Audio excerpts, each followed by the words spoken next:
നിൽക്കുന്നത് മലയാളികളുടെ പ്രിയ നടൻ ജയന്റെ ഓർമ്മയ്ക്കായി നിർമ്മിച്ച ബസ് സ്റ്റോപ്പിലാണ്.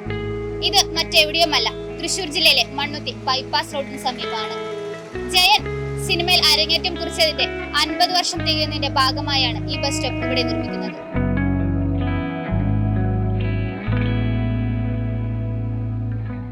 കൊല്ലം തേവള്ളിയോലയിൽ പൊന്നച്ചം വീട്ടിൽ മാധവൻ പിള്ളയുടെയും ഭാരതി അമ്മയുടെയും മകനായ കൃഷ്ണൻ നായർ എന്ന ജയൻ മലയാള സിനിമയിലെ ജ്വലിച്ചു നിൽക്കുന്ന താരമായിരുന്നു.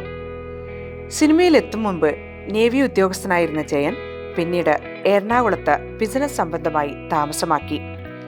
അഭിനയമോഹം ഉള്ളിൽ കൊണ്ടു നടന്ന ജയൻ നടൻ ജോസ് പ്രകാശ് മുഖേനയാണ് സിനിമയിലെത്തിയത്.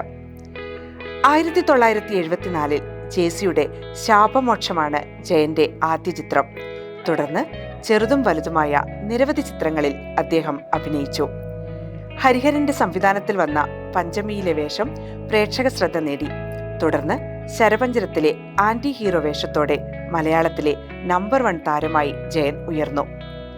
1979-80 കാലം ജയൻ സിനിമകളുടെ കാലമായിരുന്നു.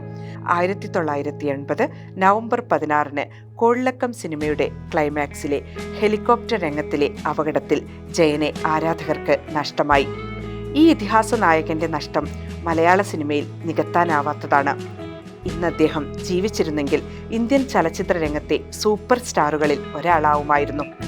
ഇന്നും അദ്ദേഹത്തിന്റെ ആരാധകരുടെ എണ്ണം എണ്ണിയാലൊടുങ്ങാത്തതാണ്. 116 ചിത്രങ്ങൾ കൊണ്ട് മലയാള സിനിമയെ കീഴടക്കിയ അനശ്വര നടൻ ജയനെക്കുറിച്ചുള്ള ഓർമ്മകൾക്ക് അവസാനമില്ല.